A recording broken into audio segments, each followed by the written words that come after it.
Thought is like a magical paintbrush.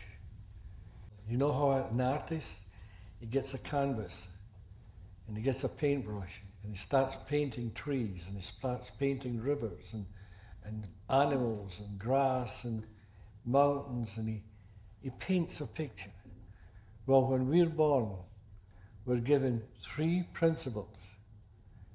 The principles of mind, the principles of consciousness, and the principles of thought. Mind and consciousness are like the paint. The brush is what you use, and the brush is thought. And you take your thoughts and you paint the world you live in. And if you paint a bad world, you live in the bad world. And somebody comes along and says, gee, that picture you've painted is pretty grim. And they'll say, well, that's the only one I know. This has been my life since the beginning. I've always painted this way. And they'll say, well, why don't you take that brush of yours, which is your thoughts, and go over that and paint a new picture? Some will say, never. I'm not going to destroy my picture. Do you like your picture? No, I don't like it. I like a better one. But I'm not going to destroy what I've already done. But the ones that have the courage and go past that fear say, okay, and they take the paint again and they paint over it and they paint a different world. They paint blue skies and something really beautiful. And that's it. And that's what these doctors here are doing to their patients. They're teaching them to paint a different picture with their thoughts. The whole thing's metaphors. A lot of these wise writings throughout the world, they're all written in metaphors, but if they're taken as gospel, then you'll get lost.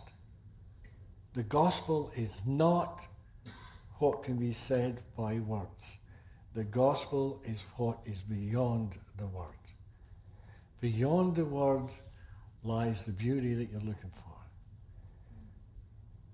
Purity of mind, purity of thought, and purity of consciousness. Now, as human beings, you can't be pure. It's impossible. For the simple reason, even seeing the illusion, you're not pure. There's only one place you can find purity, and that is beyond time, space, and matter, where the divine mind lies. Only divine mind can be pure. The personal mind is always impure to different degrees. But the purer your mind is, the better picture you're going to paint in life. What you're looking for is inside you. If you want to listen to me, you can, but don't follow. And this is what was happening when I first started in Salt Spring. Literally, 200 people a day, it was nothing for 200 people a day to come off the boat to come and see me. And at one time I taught for 3 days and 3 nights without even going to sleep. Then I started to realize this is silly, really silly. And I would send them home and they get really put off.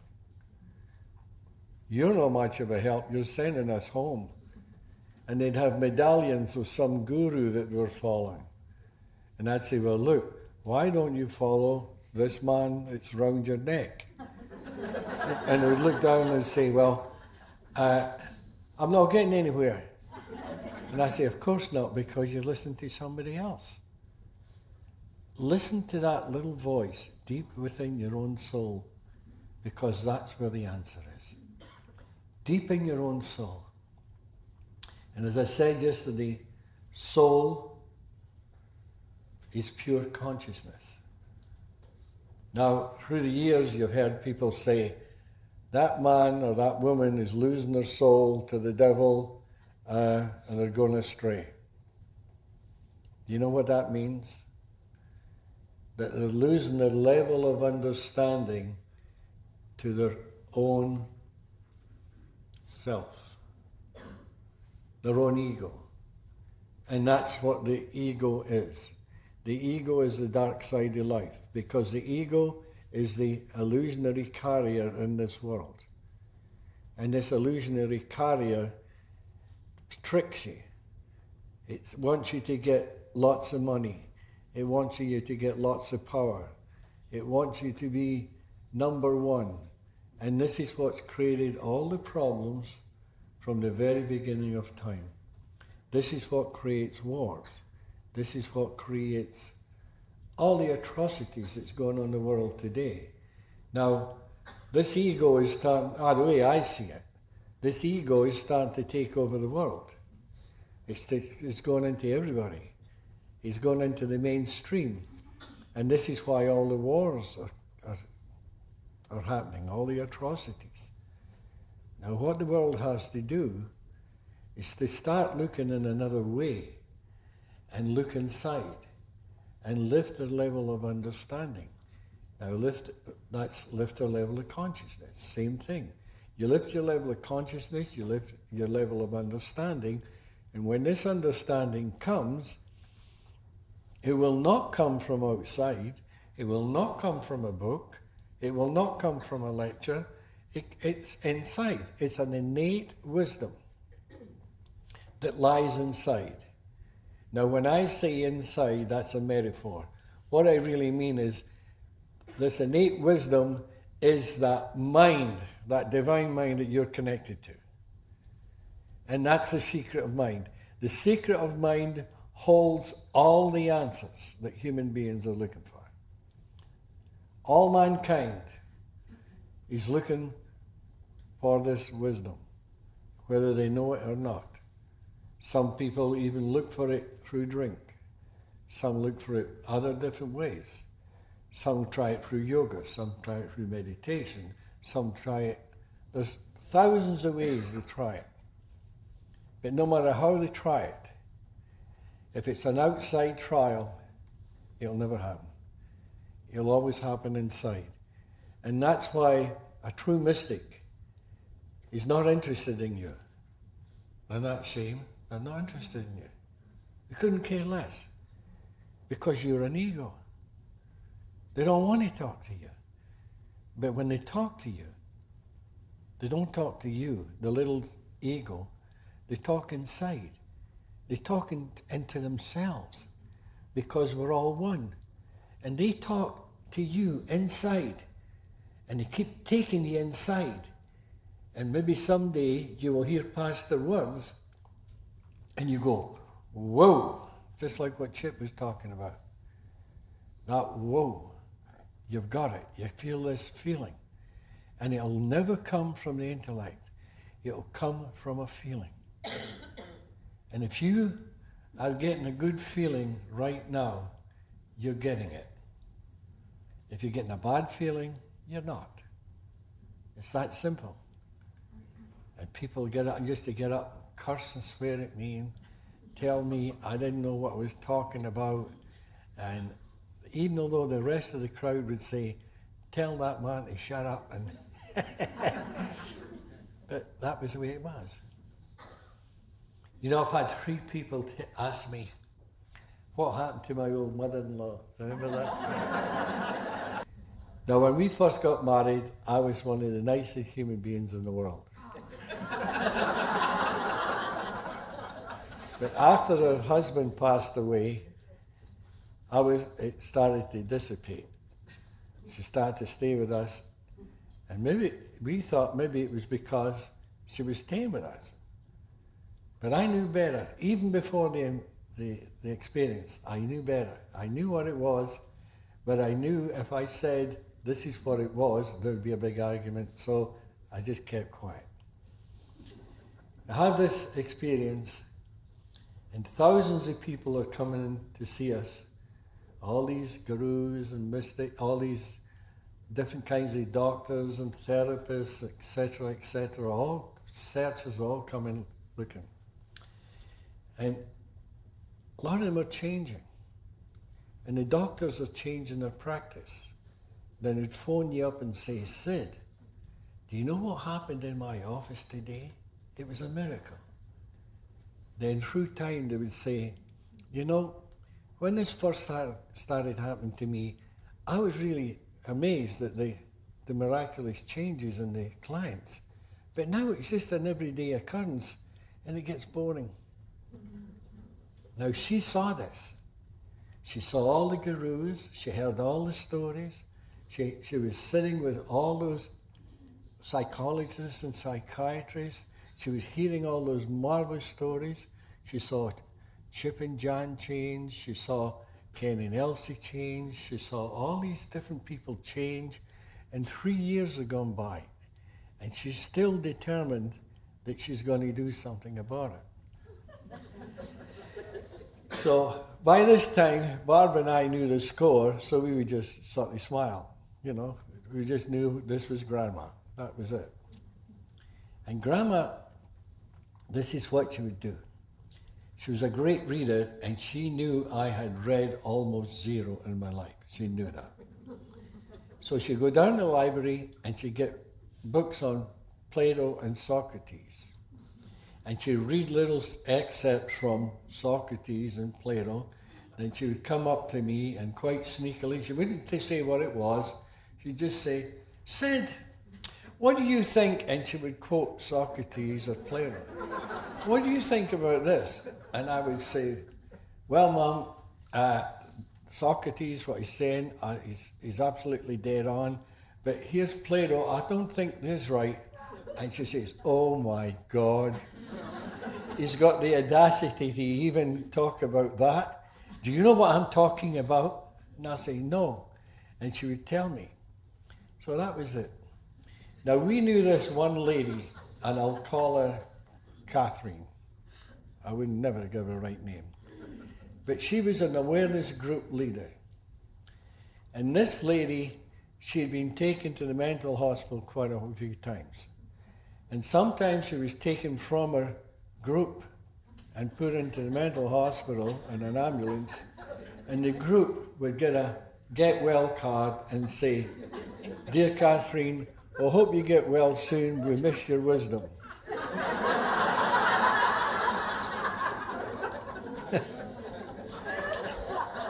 This is true. That's a true story. Now, Catherine was a lady middle-aged, so let's leave it that way. And she wore old English tweedy clothes, big black shoes, bent over, and she was pretty well drugged up, you know, from her psychiatrist. And she was into those upfront kind of training, where you really were upfront with everybody, and you didn't care if you cursed and swore at them, and this is what she was like. And she would argue with me and really get after me time and time again. And finally Grandma says to me, you know, Sid, you're crazy. Why do you put up with that woman? And here, she's just as bad as her. Why do you put up with that woman? She's not listening to you. And I said, well, Mum, if she has the courage to come and face me and talk that way to me, I must have the respect to listen to her. And one of these days, she's going to stick her nose in too far, and then she's going to get chopped off. And she says, well, I don't think so. She'll never listen to you. And now this was the pot calling the kettle black, eh? So time went on, and one day Grandma says to me, I'll tell you what, I will listen to you if, that's a big if Kathleen so-and-so ever hears anything. And I said, oh, okay. And it was a big maybe, you know. So it just so happens the very next morning, Barbara and I went down to the village to get some groceries. When we come back, there's a letter on the table, and it's saying, Dear Barb, something's happened to Mum. She's really frightened, and she phoned me up, and she wants to come and stay with us. This is our sister-in-law. And of course, Barb phones up the sister-in-law and says, what happened? You know what happened? We just got out the door, drove down to the grocery store, and there was a knock on the door. So Mum knows this woman really well. She opens the door, and here's this very vivacious lady standing, very beautifully dressed and happy and smiling, and she says, is Sid or Barb home? She says, no, I'm sorry, they just went down for groceries. Who will I say is calling? She says, it's me, Kathleen. And that freaked Mum right out. She had changed so much, she didn't recognize her. She didn't have a clue who she was talking with. And it freaked her out so much, she got afraid. Remember yesterday I told you it was fear? She got afraid, and she phoned my sister-in-law to come and get her. So that was it. About 3 days later, there's a knock on the door. And I go and open the door, and who's standing there but Grandma? And she looks at me, and she's got tears in her eyes. And she says, can I come home? And I said, of course you can, Grandma. How did you enjoy your vacation?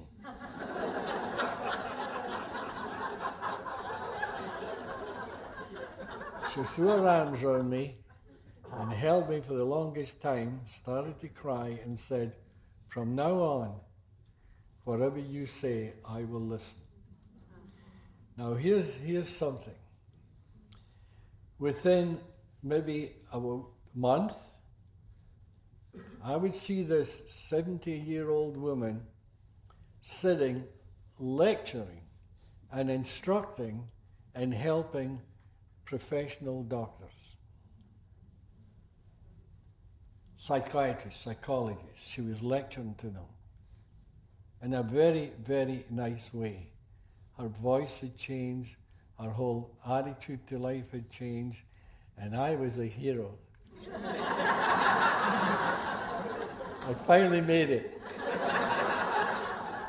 And I remember once there was this gentleman came from Australia, and he was a doctor or something, I forget what it is. And he got the whole spiel, you know, what was happening and everything. And he and I said to him, well, look, let's you and I walk along the beach.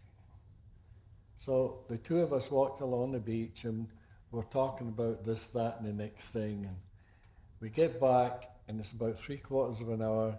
We walk in, and he said to Barb, you know, I've been with Sid for 3/4 of an hour, and he hasn't said anything yet. And Mum said, if you've been with Sid for 3/4 of an hour, you just didn't hear him. And that was it.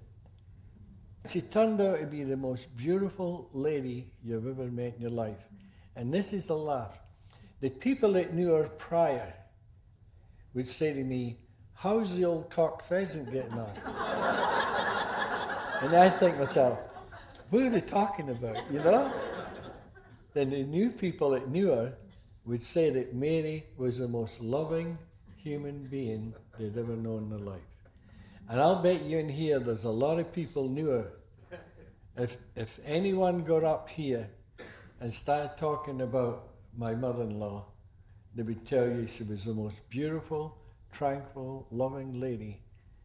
And then when she was about 74 or 5 at this time, and she died when she was 80. And just before she died, she said to me, you know, Sid, the last 5 years of my life have been worth the 75 years prior. She says, if I had known this, but that 5 years that she got were so beautiful to her, this was her life. And she was an absolute dream of a lady. And that's that old battle axe I was talking about yesterday.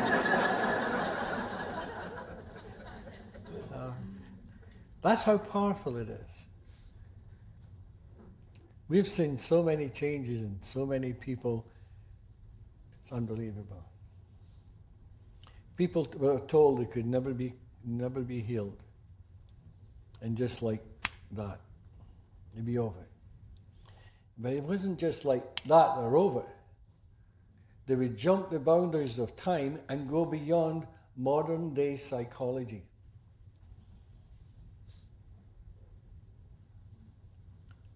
People in treatment, they just didn't get treated and become okay. They jump the boundaries of time and go beyond even the therapist at times. And then the therapist would ask them, and they would explain to the therapist. Because you see, it's not the amount of time that you've been listening. A lot of people will say, well, I've known Sid for 30 years, and you've only known him for a week, so I know a lot more than you. That's not true. And if that therapist ever said that to you, you know that therapist does not understand the three principles, because there's no time. Time's an illusion. And if you jump that boundary of time, and you can find out in seconds what it takes somebody else 30 years. I know when I was born, I must have been a dandy in the last life. I was miserable. I honestly, I did. I led a miserable life until I was 42 years old. Nothing out there the whole world was against me. The way I was born, adopted into a family that I thought didn't have any love, and we go on and on. I'll tell you something. If I had gone to a psychiatrist or psychologist prior to this, they would have said, wow, do you ever need help because of your past? And I blamed my past, just like most everybody in the world blamed their past. Just like how the psychologists are told to take them into the past to find out where it all happened. But when I found out what I found, I realized the past had absolutely nothing to do with it. It was the way I saw it. Now, if you take my level of understanding now and take me back into the past and make me a little boy again, and I'm coming through life with the level of consciousness I've got now, I would have seen a totally different world. I would have thought different, saw different, acted different. I would have had tons and tons of hope. Because this is something I never had, was hope. And this is what the beauty of the three principles are. And that's the beauty of these your therapists that are here now. You give your clients hope. You don't say, oh, there's no hope for you. You'll say, let's get down to the P's and Q's and find out what's going on. You see the health in them, and you see that the only thing that's making them sick is their own thought system. So if you can take their thought system, and all you have to do is change a thought, and the sickness is gone. The thought creates the sickness, the thought cures it. All you have to do is change it. And you read any of those wise books, and they'll tell you, forgiveness is one of the greatest things on earth. Because you're not just releasing the person.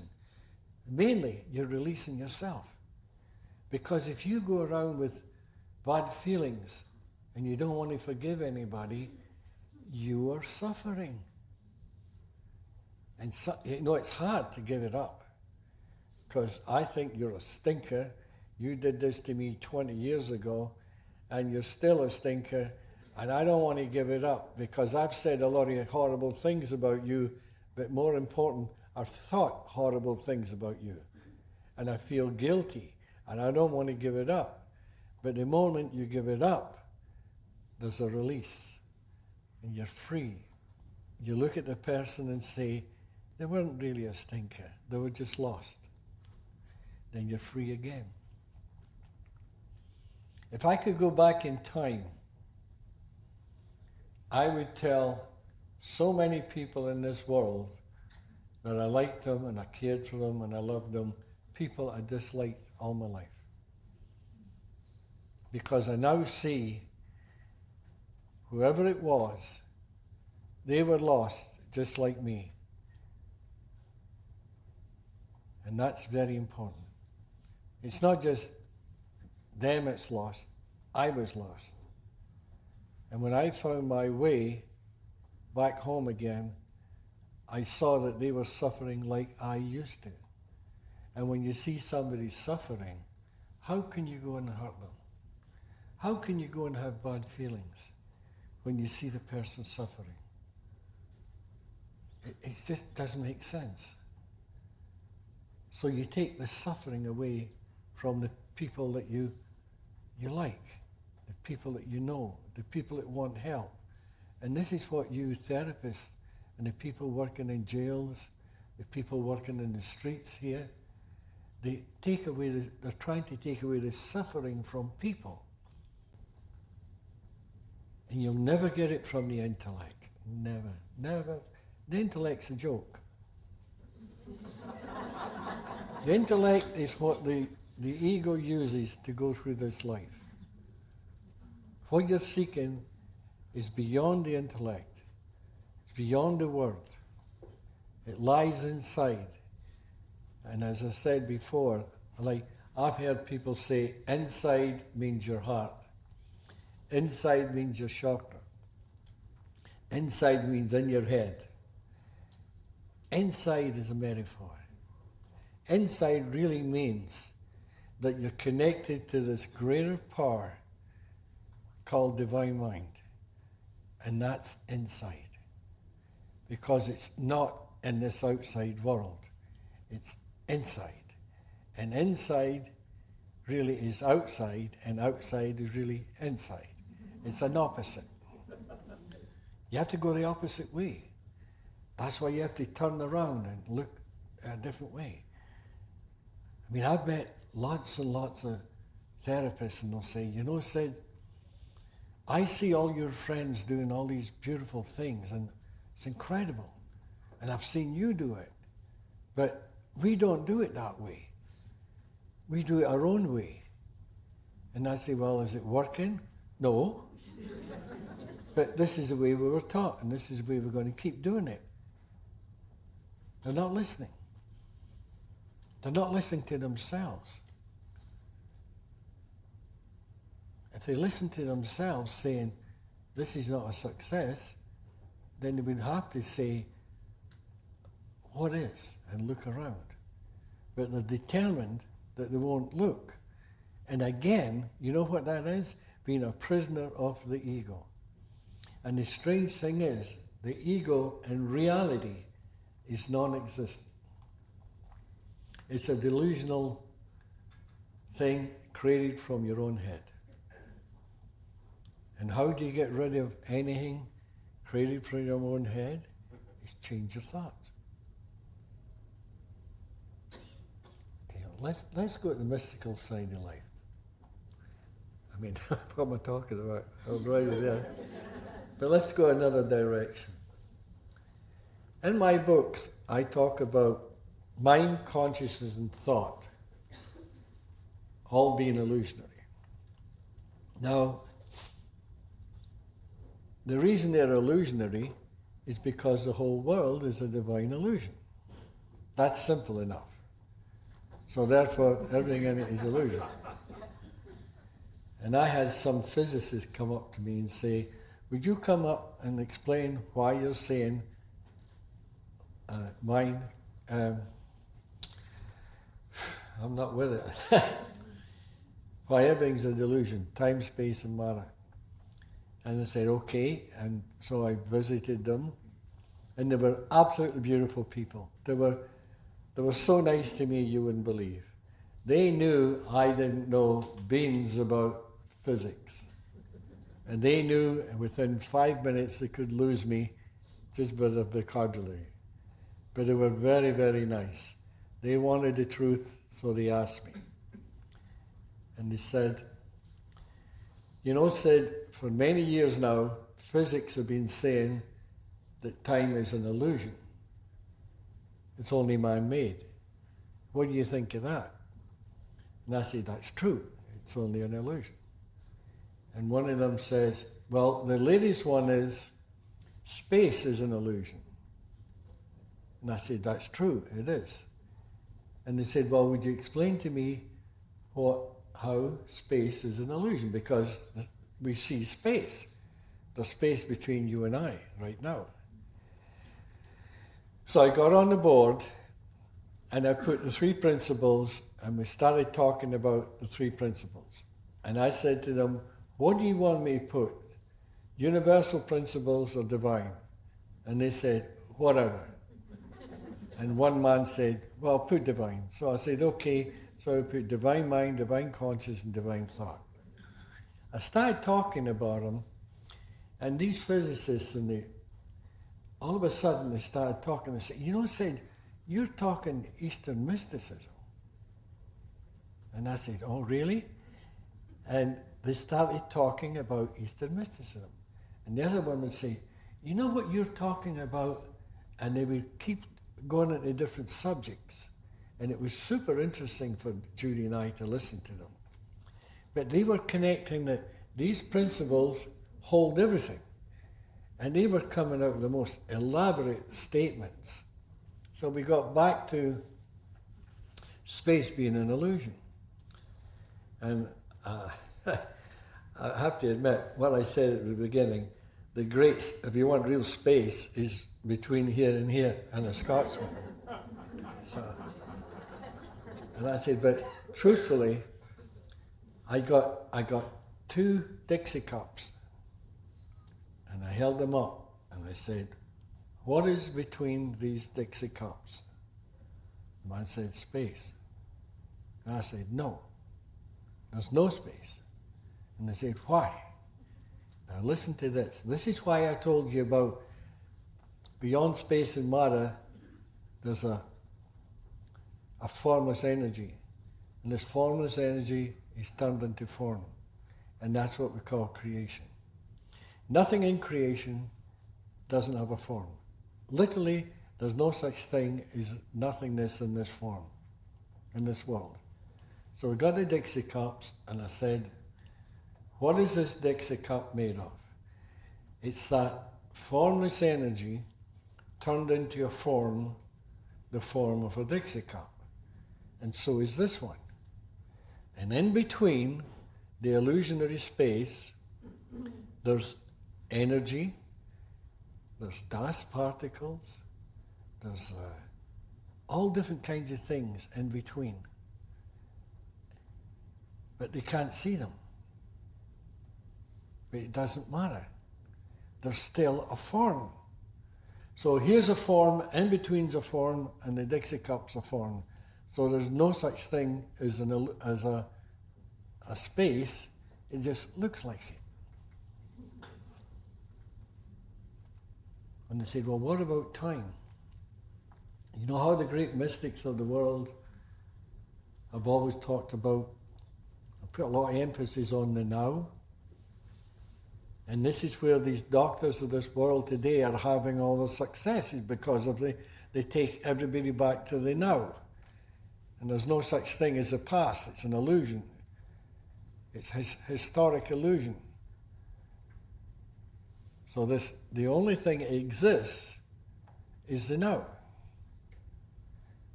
Yesterday doesn't exist. Tomorrow doesn't exist. Only now exists.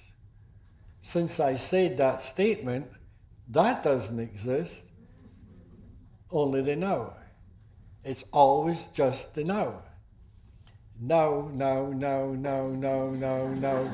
You're living in the now all the time, but your memory, your mind, your thoughts again, here we go, are holding on to this memory and dragging it through time, and you're dragging an illusion through time. Now the wise person comes and chops that off and says there's no such thing as the past, forget it, there's only the now. And if you can come to the now, you will find your mental health. You will find the absolute secret of all things, what you call divine mind. Now just before Judy and I left those physicists, all this stuff was on the board. And one physicist said, you know, Sid, the great physicists of the world today, you know what they're looking for? Is something called God mind. He says, what do you think of that? Now listen to this. All I did was got a piece of rag and I put everything on that board off, and all I left was divine mind. I said, this is the mind you're looking for. It's not an understanding of a mind. It's finding the essence of mind. And when you find the essence of mind, you find the essence of life. When you find the essence of life, you're home. Because you will travel from this world to the world before. That is, you will travel from the form to the formless. Once you find the secret to the formless, you know the secret to the form. Here is where you see in the singular. If only thine eyes be single, you will see the truth. Oh. You know, folks, I know a lot of you are leaving, you've got your suitcases packed, and I really think we've had enough. And I would like to thank you all for coming here this weekend, and I wish you all Godspeed through life. Thank you.